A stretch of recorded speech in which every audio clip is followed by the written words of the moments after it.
All right, folks, good morning, good evening, good afternoon. Welcome aboard the Max Afterburner podcast, sponsored, powered, brought to you by the No Fallen Heroes Project Foundation, everything. Ladies and gentlemen, I have a very special guest today, Joe Moore, the co-founder of Psychedelics Today. He founded that back in 2015 with Kyle Buller. And as CEO, Joe has created one of the world's best-known psychedelic podcasts. I guess I'm second. Blogs and training platforms. Joe combines 20 years of avid research and training in psychedelics with 20 years of experience in software and multinational project management. He's an expert in transpersonal breath work, which I got to experience a couple months ago down at Awaken Your Soul, man. We're going to dig into that.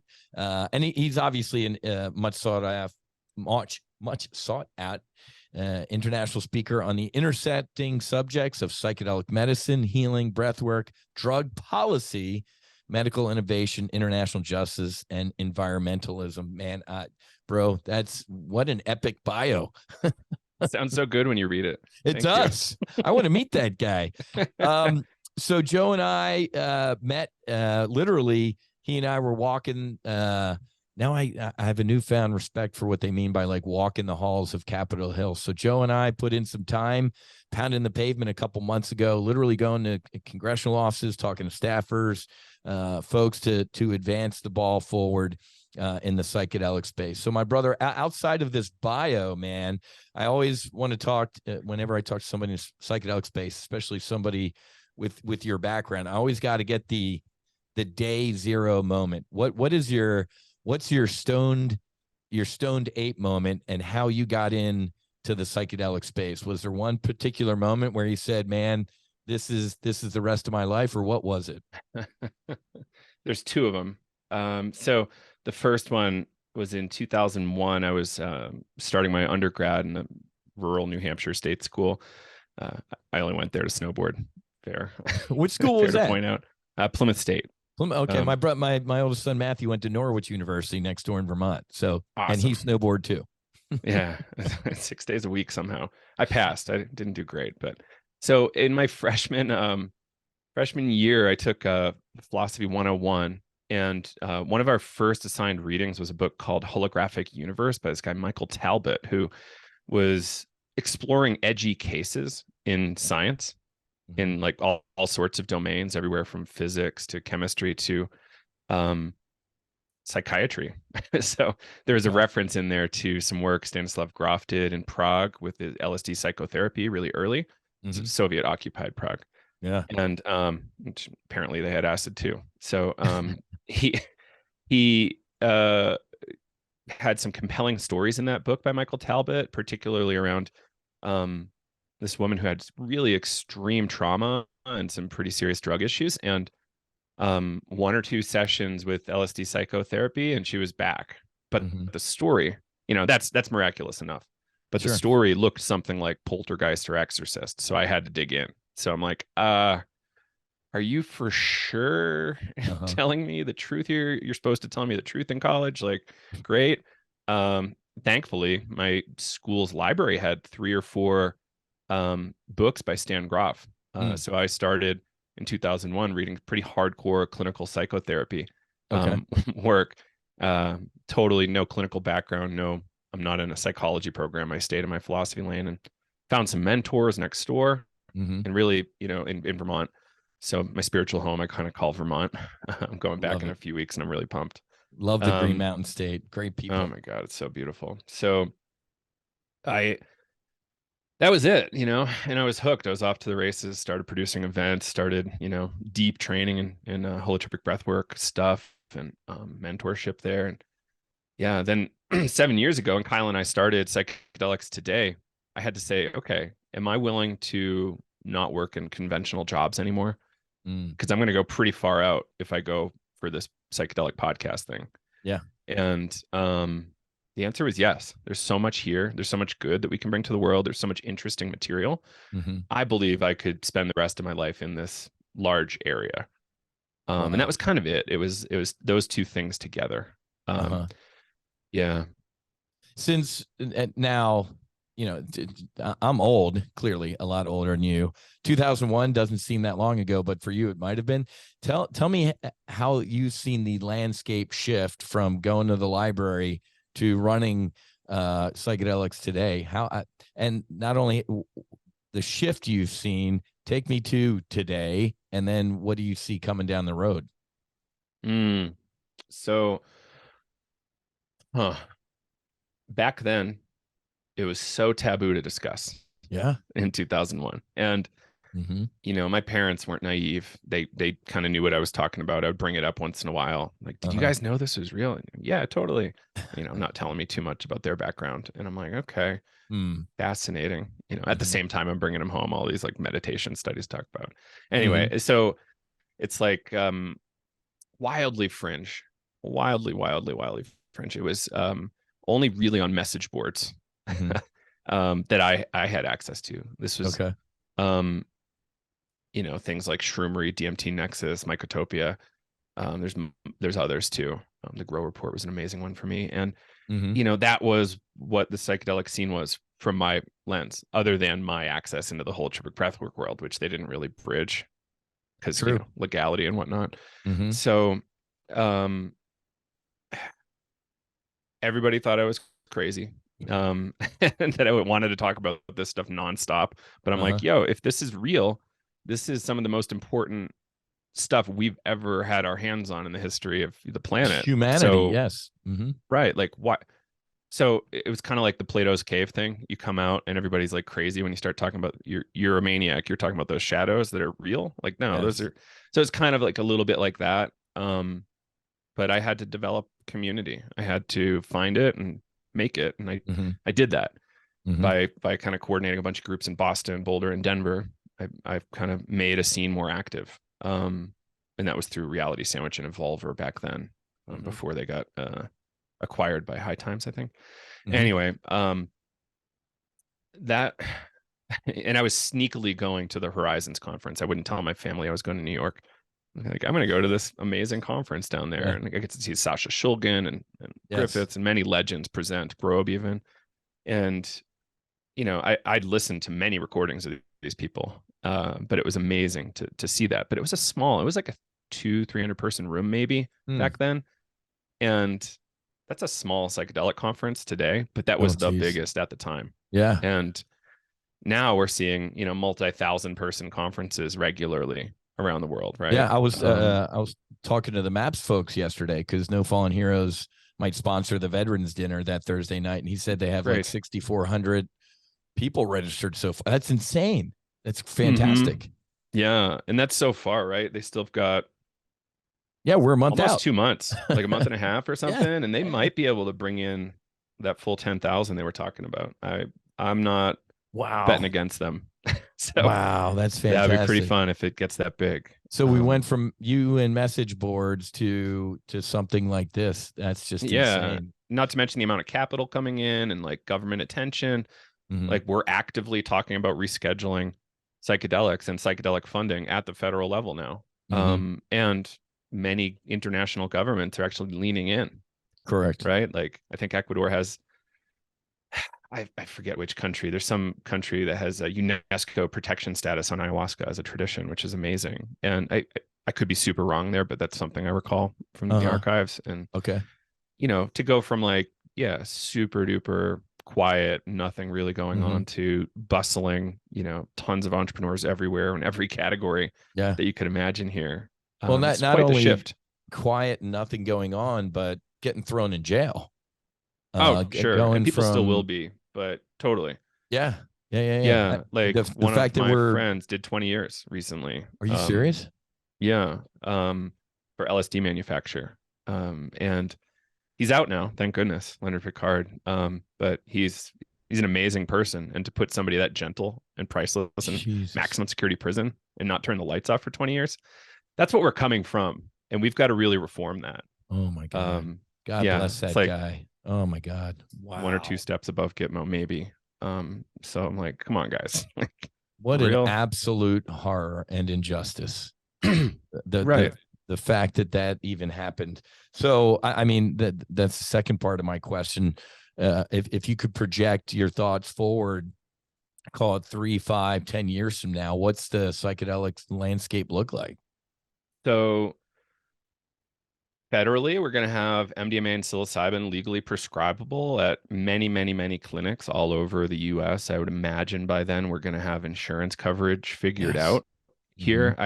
I'm optimistic they'll figure it out. Just it's an economic necessity, really, Correct. to get all of these hurt people back. And then I imagine state level frameworks are going to be up for psilocybin from whole mushrooms and other plants, and in some cases chemicals, I would suggest or think maybe within 5 years, because MDMA and LSD scale really well. The other ones are kind of limited supply sometimes. So except mushrooms scale pretty good too. But how do we figure that out? I think there's going to be tons of consumer packaged good brands coming out. There already are. So yes, every city has their chocolate vendors or 10, right?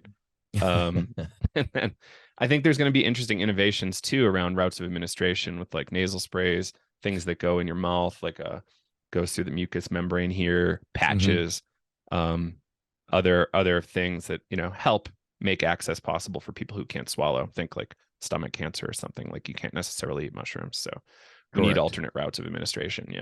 Yeah. So I think we're going to have a lot of that, and then I think we're going to get some really good data with support from some of these AI tools and data we collect from clinical trials to help us make more targeted treatments possible. Oh, that's fantastic. Yeah, my wife will be glad to hear that, because she tried to do bufo, but she's she can't inhale. She's not like a smoker. And missing out on that incredible, that's the most powerful medicine I've ever experienced. I mean, I think you and I were joking when I told you in DC. I mean, I did a forward flip in the bed. It was an exorcism. When I exploded into love, light, energy, and everything, it was the most therapeutic thing I've ever done in my life. And she's, obviously the medicine gives you what you need, not what you want. She was a little bummed, quote unquote, that she couldn't get that. So the different modalities or delivery vehicles is going to be fantastic. So MDMA, you're thinking this year? Is that what we're hearing? Oh, I think we're going to get federal approval this year. I don't know that they're going to be able to prescribe till like late 24, early 25. Yeah. Okay. So the FDA has to give you the A word. Once they say approved, then all the wheels and things start firing. So, and I'm not like super close, and I don't want to speak for them, but that's the understanding of the timeline. And Compass Pathways should have the same thing with psilocybin. Very similar timeline. And what that does, like they both, Compass Pathways and MAPS, got breakthrough status from the FDA. I assume you talked about this in the show, but it means that they're fully behind bringing these drugs forward, because they're showing significantly better results than any existing treatment for the condition that's targeted. That's insane. I saw on LinkedIn the other day, the Mission Within and Heroic Hearts with the University of Texas, the Dell School of Medicine, the Gold Star. I saw a quote from a Gold Star spouse who's like, I'm a completely different person. I've been carrying his death around for years. I mean, I teared up reading this lady, her response to the psilocybin trial. And I'm like, my God, where have we been? I mean, half of me is like depressed that it's taken this long, but I love the name of what you do. It's psychedelics today. It ain't psychedelics yesterday. It's not psychedelics tomorrow. There's only right now. So we have to, this is the Don't only get me wrong. moment. I hold a grudge, but yeah, totally. It's, how do we move forward, and how do we really help people? Like the grudge doesn't always help folks, right? But progress can. Correct. And, we need, like what you and I were doing in DC, we can talk about it a little bit. We were lobbying to increase science funding, because if we increase science funding and more science happens, we're very confident the results are going to be good largely, and help us defend this bit of territory and help expand it, right? To new people who might not have access otherwise.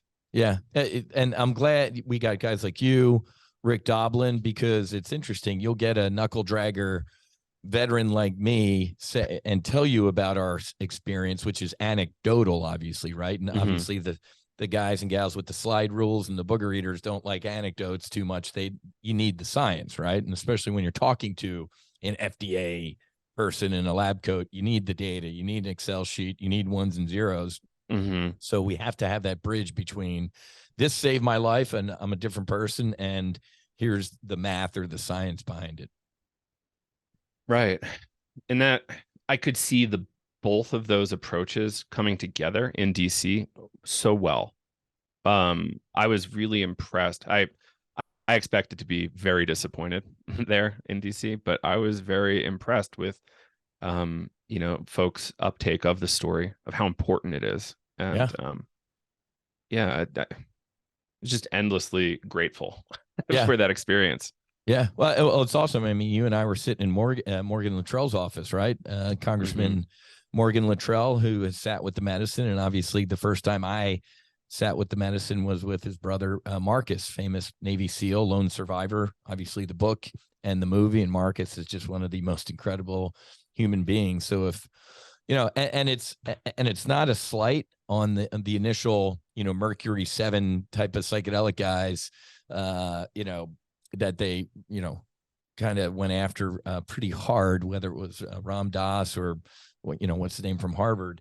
The fact that veterans are kind of helping lead the way on this, I think is going to help pull a lot of Americans along a little bit, right? I mean, these men and these women suffered horrific visible and invisible injuries. And the fact that we can go to Capitol Hill with somebody like you and say, hey, man, we're a Reese's peanut butter cup and we go together pretty good. Maybe they'll listen to us.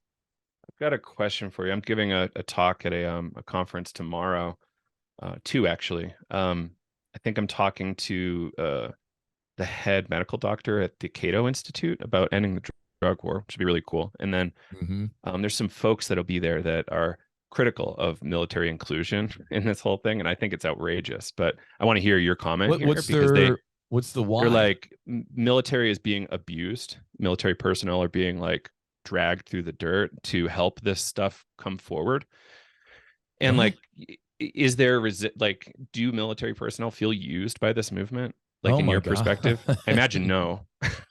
No. Well, whether I just need ammo for them on the weekend. No. The, some of the initial SEALs or special warfare folks that found out about this stuff were looking to try and heal their traumatic brain injury, right? The concussive explosions and just the brain injury. So they found this was almost like a last ditch for a bunch of the initial veterans was, I'm on my way out. Let me just try. I'll go to Mexico and holy shit, I'm a different human being. So ain't nobody dragging. This is, and just so you know, the way the veteran or the military community works is it's almost like a mafia, right? Like, you heard in The Godfather was the Goodfellas. Like if they use the words, he's a friend of ours, that means, he's a made man. And, in our language, especially, and I had a commanding officer one time, he's like, it's so cool to be part of a group of people where 20, 30 years of your existence can be summed up with two sentences. He's a good shit or he's a fucking idiot. Those were the only two sentences, right? So if my buddy said to me like, hey, you're going to like this guy, he's a good shit. Before I even meet him, I trust him with my life. If he goes, heads up for that guy, he's a fucking idiot, I won't even talk to the dude. So the fact that, it's funny because, my phone blows up now with people veterans looking for treatment. And they're like, dude, the only reason I'm picking up the phone is because I trust you. I mean, we served together or, a buddy of mine says you're his best friend. So absolutely not, man. Ain't nobody dragging anybody. And if anything, psychedelics are healing the warriors. I think I said this in DC 5 years ago, I would have jumped in the Atlantic and swam across the ocean to kill as many Russians as I could in Ukraine today. Now I'm like, stop. Everybody just stop. Stop killing each other. Stop for fucking 3 days, man, and get in a room. If you can't figure it out, go back to killing each other. But at least we tried. And, hearing me talk like that is insane. So if we can turn the warriors into the peacemakers, maybe this world will be a better place.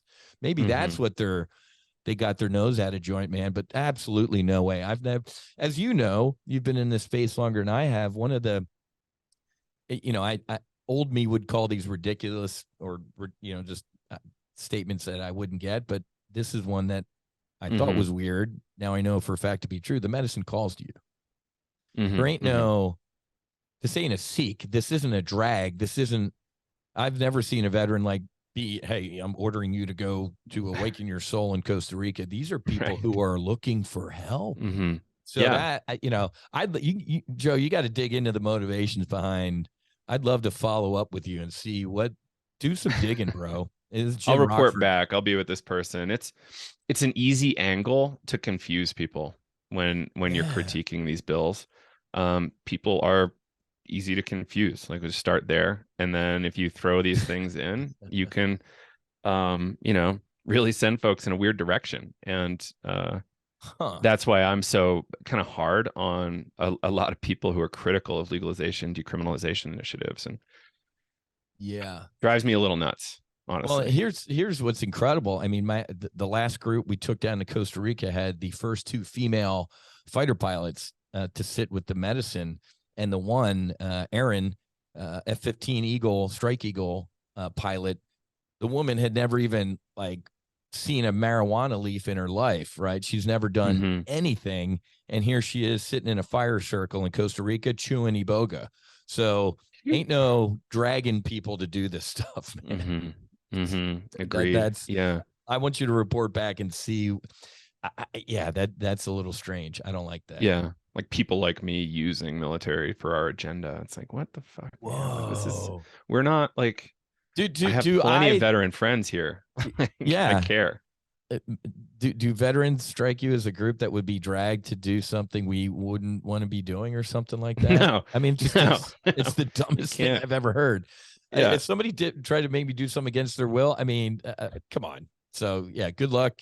But you got ammo, man. You got No Fallen Heroes Foundation. We have a ton of veterans who absolutely would not. I mean, like I said, I sat with Marcus Luttrell to do the medicine, and then Jared Taylor, JT, one of the founders of Black Rifle Coffee. I mean, you look at his pictures before the medicine, man, he is overweight. He's drunk. You look at him now, he looks like a brick shithouse. He looks like he's 18 going into the Air Force. Wow. Yeah, that gets my goat up, so to speak. So perfect. You got me, man. So I'll report back for sure. It drives me a little nuts. And I mean, hell, Dr. Oh my God, it just flew out of my head. The guy was a Navy flight surgeon for 30 years. He's an FAA doc. He's doing, you probably know his name, but the Marine guy who started whatever it was, God, all these names are flying out of my head, but he gave $10 million for an MDMA study for active duty, not veterans. Yeah. It's amazing. But for active duty guys and gals. So that's weird. So yeah, you're going to have to do some digging there. Yeah.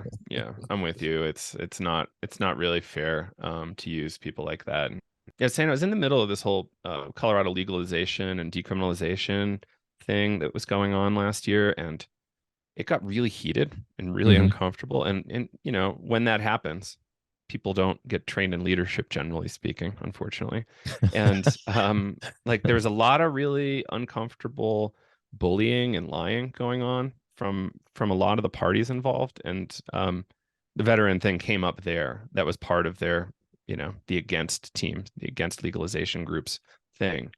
And just saying it's not fair. It's like, well, is it? Whoa. Yeah.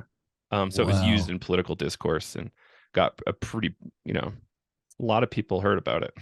And, people don't know how to think critically yet.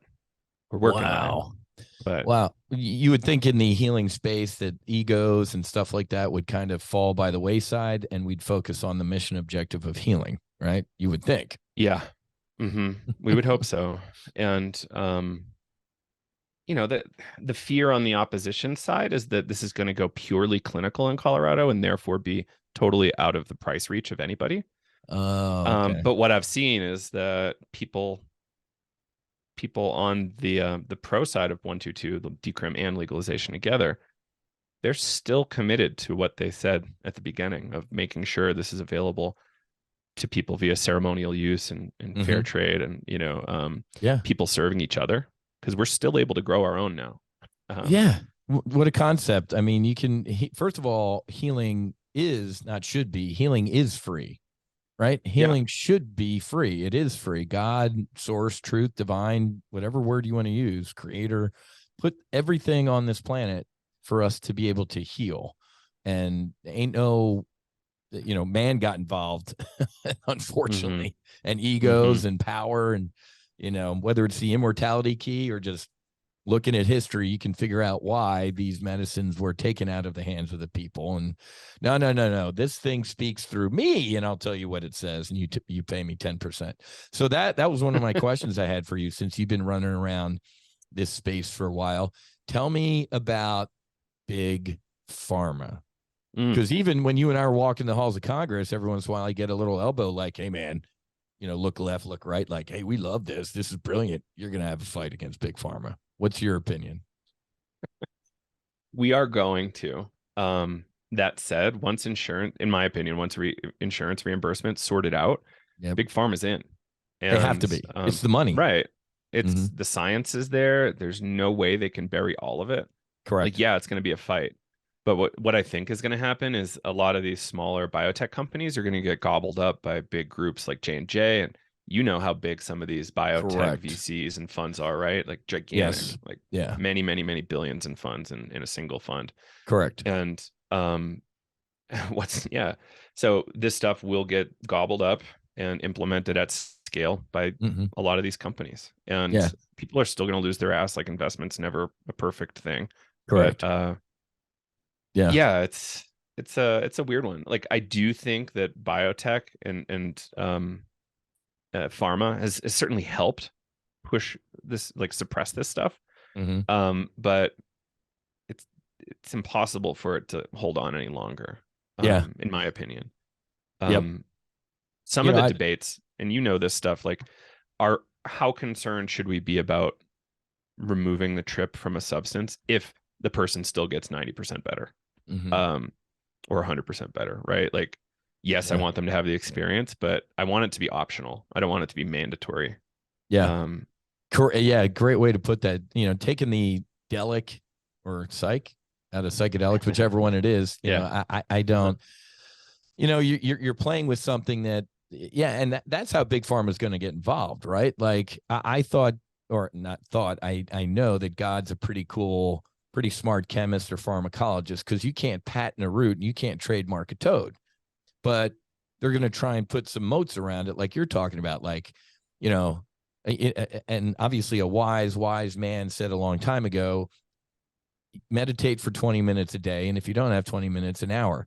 These people who are like, oh, if you don't have, a full day to go do a psilocybin journey, here's 45 minutes in between yoga and picking up the kids at school, heal in an hour. I'm torn, bro, because when was that? It was needs to be part of a longer process. Correct. Yeah. There's integration involved. I was sitting down at whatever it was, the microdose convention down, the first day was psychedelics. I think it was last year. And then the next 2 days were cannabis. But the first day I was sitting there and it was great presentations, like everything you just talked about, like, well, we'll take this out and this will be quick. And I'm like, wow, this is great. And my director of medicine operations sit next to me, who just got back from 2 weeks in Gabon and being initiated into a tribe. She looked at me, she shook her head. She's like, no.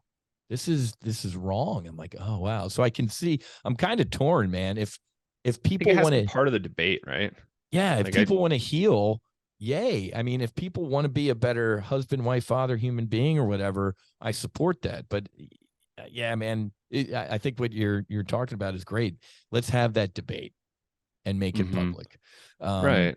And that was also, like, not everybody's going to be comfortable going into a tribal context or a spiritual context, or, great point. Even if you're not wearing, the white doctor coat, like, people are going to be freaked out. Never mind what they wear in ayahuasca world, Yes. True. It could really spook some people. It's a good point. And maybe we should have started with this. I mean, I won't speak for Joe, but I'll speak for me. Psychedelics aren't for everybody. I mean, there are different healing modalities, yoga, breath, the breath work that Joe does, or just climb a mountain. There's so many different ways to heal. Yeah. But, here's a point for, here's some ammo for your veterans are being used. Psychedelics to me was radical healing, but based on 15 years of flying fighters and losing 16 bros and assists and some childhood trauma, I needed radical therapy. I needed radical healing. So radical healing for radical people, right? And this wasn't easy, and it wasn't fun, but it saved my life and it changed my life. Mm-hmm. Yeah, it's absolutely true that it's not for everybody. And there will be other options. Like science is progressing quite quickly outside of psychedelics as well. So we're gonna have new medicines, new ways of healing, a better understanding of this, meat suit we're walking around in, and how do we, maintain it. Mm-hmm. It's, like Andrew Huberman's like moving the needle every day on Mm-hmm. like health and neuroscience and all this stuff, and popularizing it too, which is important. Yeah, Because medicine usually is 10, 15 years behind the science. That's what I've seen at least. true. Um, Yeah. yeah. Well, the fact that these medicines have been around for thousands and thousands of years, and our quote science is just trying to catch up to it is pretty interesting. And Yeah. coming from the military realm, I mean, there are things that I see now. Uh, if you can think about it, there's a dude or a lady in a windowless room that's over air conditioning, designing it or building it. Right? Hmm. There are some insane things, capabilities in this world right now. And unfortunately, we're using them to kill each other. Could you imagine if we had a department of psychedelics instead of a department of defense? How, every Friday's meditation day in America or whatever. Could you imagine what would be going on in this world if we put the same level of effort and money? I mean, you'll appreciate this. I'm trying to take I'm going to make it happen, but I got another group of veterans I'm taking to Costa Rica in 2 weeks, and I'm scrounging for donations. Right? I Hmm. mean, one HIMARS in Ukraine to go turn somebody into hair, teeth, and eyeballs could heal so many veterans. It just breaks my heart, dude, that we are throwing so much money into a war on the other side of the planet when we got veterans charities here at home that can't even that are struggling for money. It just breaks my heart. Hmm. Yeah, it's really tragic. Is it the case that what was it? D- Did the VA lose 22% of their budget recently? Did you see this headline? Oh Um, no. okay, so it probably didn't go through. I think some people probably just proposed it then. Um, but it's like so tone deaf to what the American people want. And this is, Um, I say this often and kind of walk in the halls of Congress with you. This is a we the people moment. yeah. I loved us in DC, but I could tell, man, that it was they ain't gonna lead, unfortunately.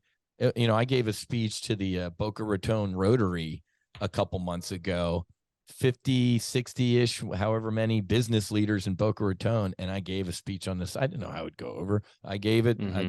I let it fly. People were blown away. First of all, they were blown away that I'm having to sneak veterans to Mexico or Costa Rica. They were blown away that the government, I mean, the ground swelling was insane. And I got done my speech, I thought I went long by accident. And when I got up to leave, there was like 20 people in the parking lot. I mean, literally they formed a line to talk to me. I know a veteran, or do civilians do this? I'm like, yeah, man. I mean, it was insane. So this is Hmm. definitely more we the people, because even the heavies I talk to at DOD or in the VA, they're all like on the down low, like, hell yeah. And what's the address of this place? But, in their leadership role, they're like, you got to talk to the other end of the avenue. And then the people you and I talk to are like, yeah, this is great, but we're worried about big pharma. It's like this big circular firing squad. I'm like, who's Hmm. leading?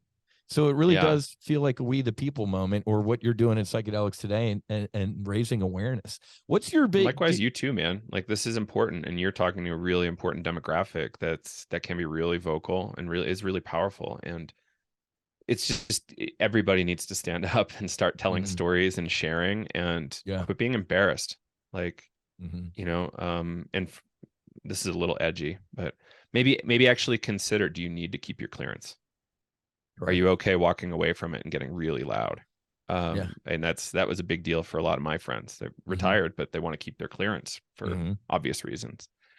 And it's some people should keep it for sure, but people should carefully consider if they should. It's interesting. And this, I'm going to have to lead with this as anecdotal because I can't Yeah. prove it, but I trust these people with my life. I know of a couple uh, special operators who still, after they got out, worked for some alphabet agencies, and they were honest. nothing happened. I think they actually got it was one of those like, holy shit, man. That, first of all, thanks for being honest. And second of all, what's the fun, where and how?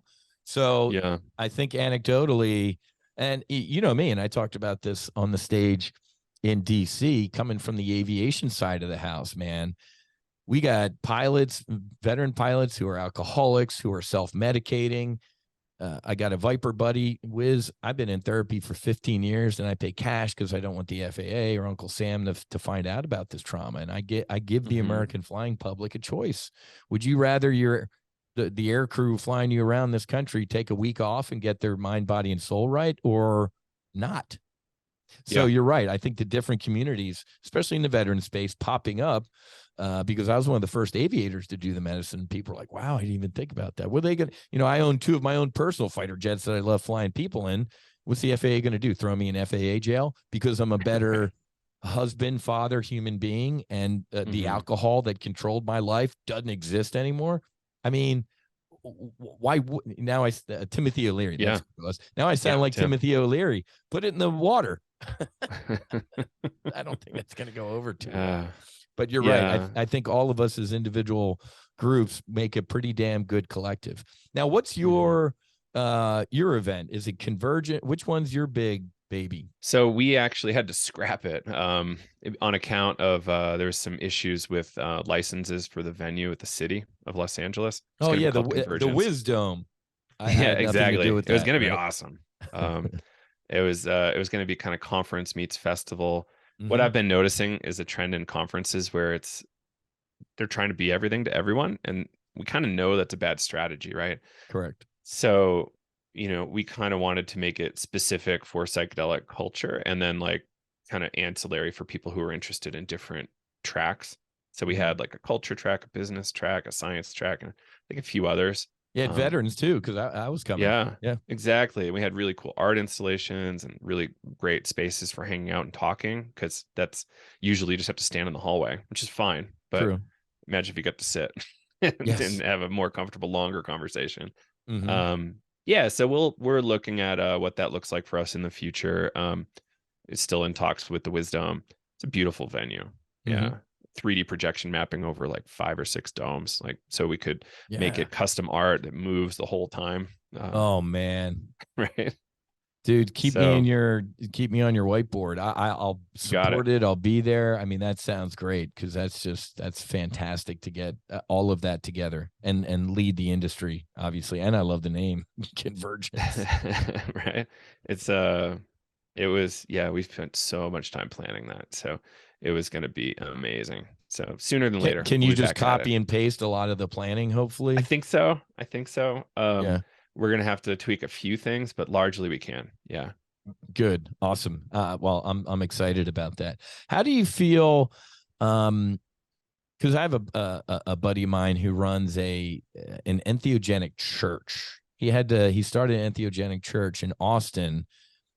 I hate using these words, but I'm going to have to use them, to get around, quote unquote, because if you use these medicines spiritually, you're fine. If you use them, quote, for fun, it's a felony. I mean, I don't get that. Where's your, it's tough, man. Let's get into this. So I did a 5 or 6 part series called Religious Liberty in the United States. I believe it's called. It's on our ed platform, totally free again, with a bunch of attorneys. It's hard to get attorneys time for free, but we said, how should people be thinking about entheogenic churches? And of course, it's in the First Amendment. I believe that we have protection. We fought a war. Shown that that's not enough to keep people out of prison. In every case, people do go to jail for this. One of my friends almost went away for greater than 10 years as part of a recent Denver situation. Whoa. And a lot of mushrooms for a lot of church members. And so my thing is, for sure, people should do it, but they should do it with eyes wide open about like the actual risk. Just because you have constitutional protection doesn't mean you have constitutional protection. Exactly. It doesn't. And I don't want to go too far on that, but just understand that the rights you have aren't exactly the rights you have. And always talk to lawyers, and religious leadership should be really clear to members about what the risks could be and what the process could look like. Okay. Well, Yeah, between us ladies, sure. this May retreat I wanted to do in Austin, Hmm. and I don't know, man. The hair on the back of I don't want my veterans kind of lying down, wondering if a boot's going to kick the door open. Exactly. Although I was kind of laughing. I'm like, that would cure my fundraising problem. I don't think I'd ever have to try and raise another dollar, because people would That's go, right. People maybe would go that, ballistic. yeah, maybe that would be good. But so we are going to Costa Rica, but going forward, man, I mean, healing Americans in America under the Seems like a good entheogenic. protest move, man. Honestly, like if if the Didn't we, people didn't, involved can afford it, like yeah. hell yeah. Because What's it's didn't we pass first of all, we the fought a Religious Freedom war. Restoration Act. Yeah, the Religious Freedom Restoration Act. What wasn't it, It like needs to be American Indians? federal and state need to be in place. So even though the feds have it, it's not necessarily the case that the state has it. I think Texas has a Um, pretty good one. okay. Um, and it affords you more protection is the Okay. point. It's not perfect protection because you're still breaking the Controlled Substances Act. And get this, the way this Wow. whole thing operates, if you wanted to get federal approval for your church, um, at least 10, 15 years ago, it cost $1 million to bring a church through, What? to make it like the UDV and the Santa Daime, to get through the Supreme Court. It cost them roughly $1 million each, is what I recall. And they Oh had the my Seagram's God. fortune behind them. So that was helpful. Whoa. And the DEA is the arbiter for the validity of your religion, which is outrageous because, Could you imagine the founding fathers if they were in a time machine and sat here today? Like, hold on, there's a government entity that yeah, decides if you're they're a going to be like, religion. start over. But Benjamin, get my musket. Oh my God, so man. yeah, like how do we get out of this, and how do we walk our way out? I really hope peacefully. and I hope less people are going to go to jail, but I think people still do need to put their freedom at risk to push this thing forward. It's really tragic, but Yeah. it's part of it. It's a multi-pronged approach. Mhm. We're doing federal lobbying, we're doing state level legal change, we're doing Yeah. international lobbying, we're bringing people from the United States to legal jurisdictions, and Correct. it's really important, all of it. And drug policy just generally needs to change. I don't know if you caught this. The DEA got in a little bit of hot water recently in their museum. They have a museum apparently. I tried to go, but they were closed. Um, they admitted that the war on drugs started for racist reasons. It was not about public safety. It was I heard about that. They finally yeah, admitted, yeah, Richard in their Nixon. museum. Weird Wow. place to admit it, but they did. Yeah. Yeah. And people should learn about the drug war. Have you run into Carl Hart yet? No. He's a professor of psychology at Columbia.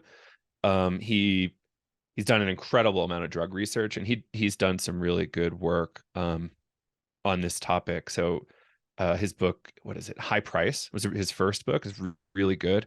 And then the second one, Drug Use for Grownups. So it's like, let's have actual adult conversations about drugs, and step outside this multi-decade war on drugs. That just imagine the amount of propaganda that went out and how much it cost, and not to mention incarcerations that were really unjust. Oh So my many God. crazy things. African Americans. I mean, yeah, and the lie, yeah, MDMA rots your brain. People jump off buildings. I mean, just the psyop campaign against this. Right. It's massive. Oprah It's never apologized for the true. MDMA thing. I would love for her to apologize someday. Still hasn't. You know who Yeah, my mother apologized? called me in 2001. No Freaked kidding. out when I was in college, going, "Hey, are you using ecstasy?" It's like, no, I wish, but no. Do you have don't. some? Yeah. And it was because of this whole Oprah scare. Yeah. It's wild. I think the widow said he apologized, but I'll never forget that. Was it 1985? I think it was on Phil Donahue, the Reagan dude, who, with a stroke of a pen, no Congress, no Senate or anything, he made it Schedule I. And I think she said before his death, he was like, "Man, I regret that. That wasn't the right move." Right. It's a cheap and easy thing for politicians to do to get votes. Correct. because the culture's been so brainwashed that like, Mhm. oh yeah, hard on drugs, that means good, right? It's Correct. like, well, Yeah. no, it's actually kind of evil Yeah. for a lot of reasons. Yeah. That it's a really complex discussion. And Um, especially the fact that I can't, it makes my skin crawl when people use the word drug. These are medicines. These are therapeutic. It just, I love using this with, normies or regular people or civilians, people outside of our space in a normal conversation. When I have my elevator pitch, I'm like, a Schedule 1 drug has a high risk of addiction and no therapeutic use, which is physically the definition of a cigarette.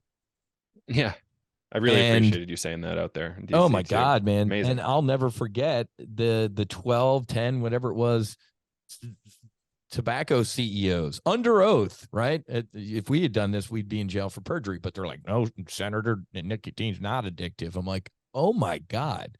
So cigarettes are legal, but you do the things that Joe and I are talking about and you go to prison. We're inverted, and the times are changing, man. And it's that there is no coming back from where we are. When you take a guy like me, Flying Fighters, or Marcus Luttrell, or JT, and we went down with, and here's the other one, man. We went down with the NFL player, veteran. He looked like death in the car. I rode from San Diego to Mexico with him. And a year later at an event, I walked by him and he's like, dude, Whiz, what's up? I'm like, holy shit. He was Right. a different human being, man.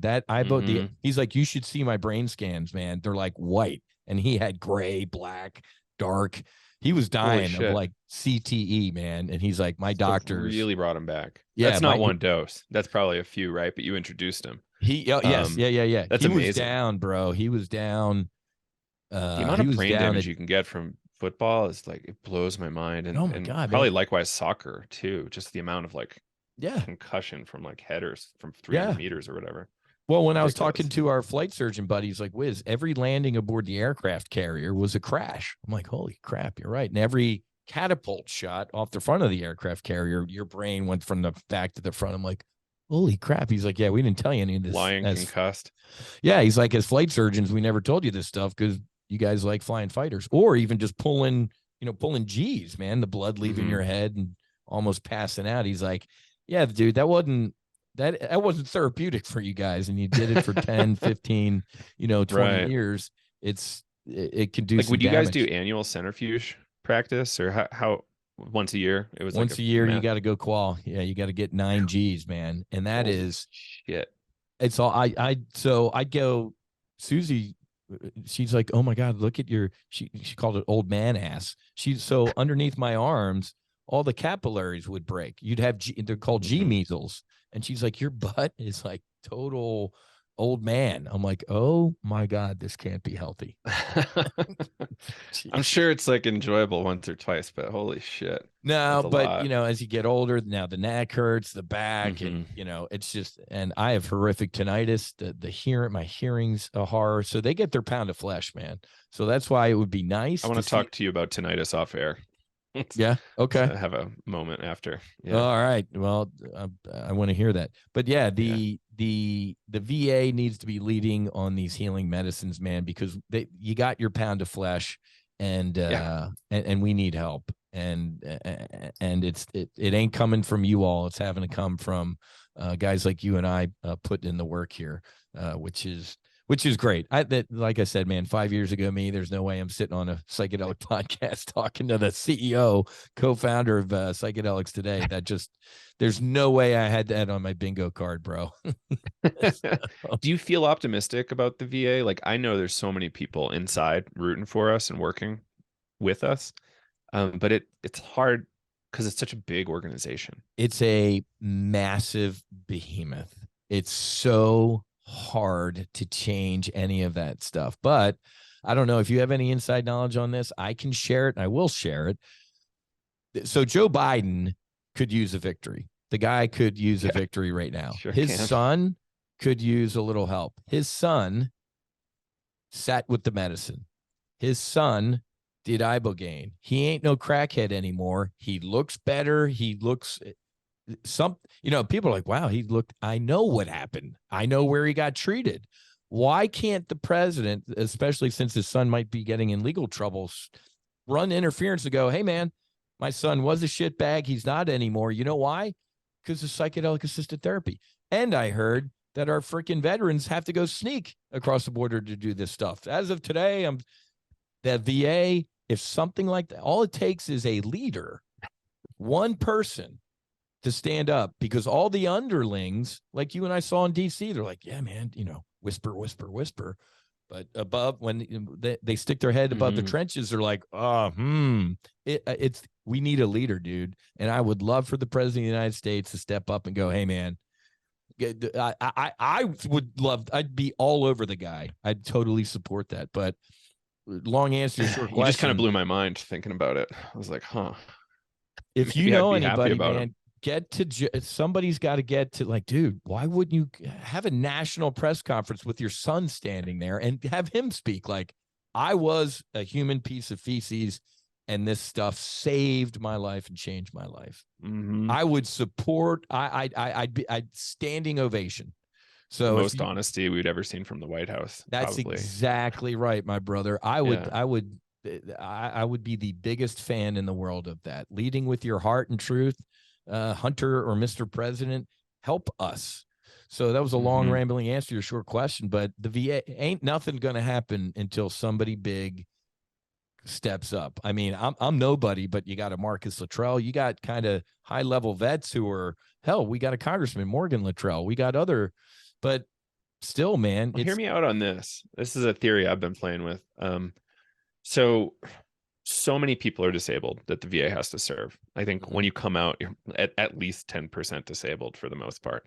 Correct. And there's a lot of truth to this brain healing thing. There's a lot of truth to the MDMA therapy and psilocybin therapy. So the VA, because of the way they have to look at their numbers, they've got you for the rest of your life, I think. True. Ostensibly.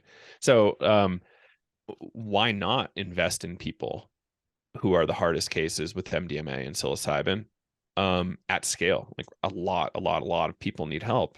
Like, why not treat them all? And then you could save many billions per year on long-term healthcare costs, because when you're healthier, your long-term health outcomes are way better. Yeah. And there's just a lot of benefit there, right? The answer immediately is big pharma. It doesn't matter if, as long as they're getting their cut, right? If the VA and big pharma need to talk then, because when Marcus told me, he's like, Whiz, I was on 15 meds, 5 to wake up, 5 for lunch, and 5 to go to bed. Now he's on 0. So big pharma ain't going to dig any of that unless they got the MDMA and structure and you do our protocol and stuff like that. That's the answer, my brother. You are so right. I was sitting with Rick, Rick Doblin. We were talking to the chief of staff for Kay Granger, and he's great with this because he rattled off all the stats. He's like, it would save, and I was blown away. I'm like, oh my God, he had a T. I think he actually, like, years out, he's like, it's trillions. The VA and the government would save in long term, and he was just talking about veterans, let alone the American public. So it's big pharma, dude. It ain't nothing, but it's guess what? Shocker. It's the money.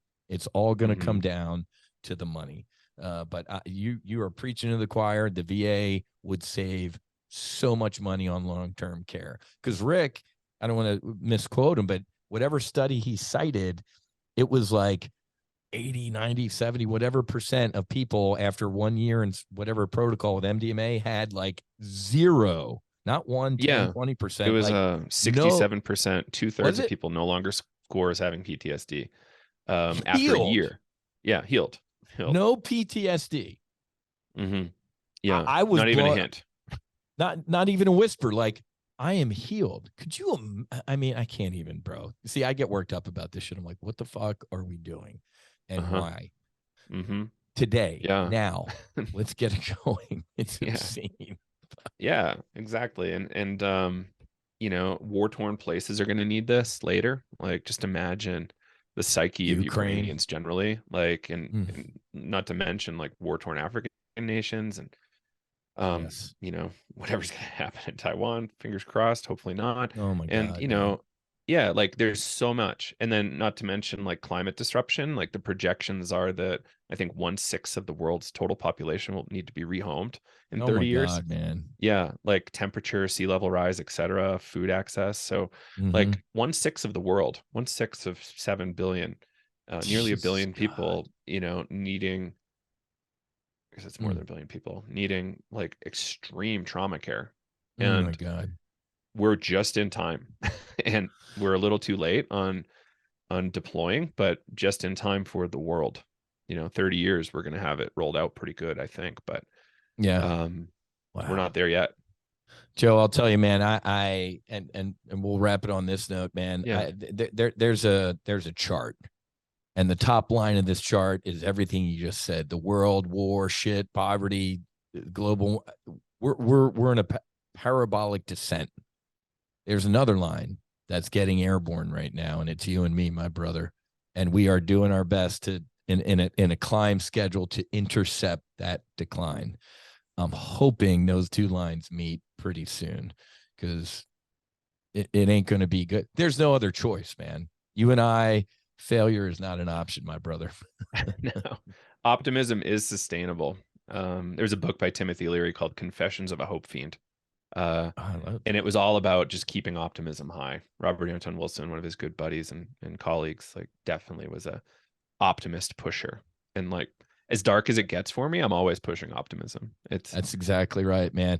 One of the things I got from Ibogaine is everything's okay.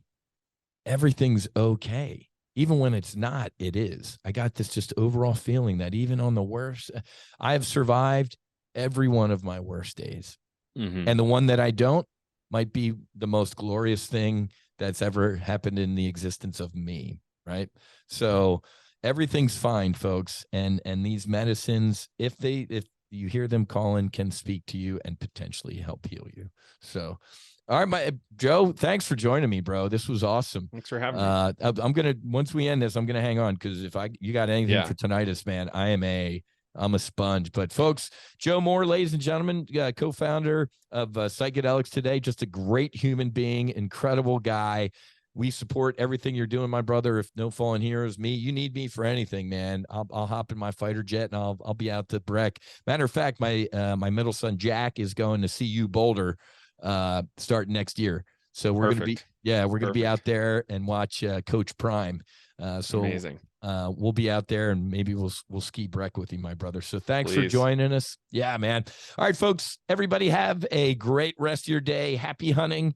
Make sure you hedge. Fights on. Namaste and basi basi.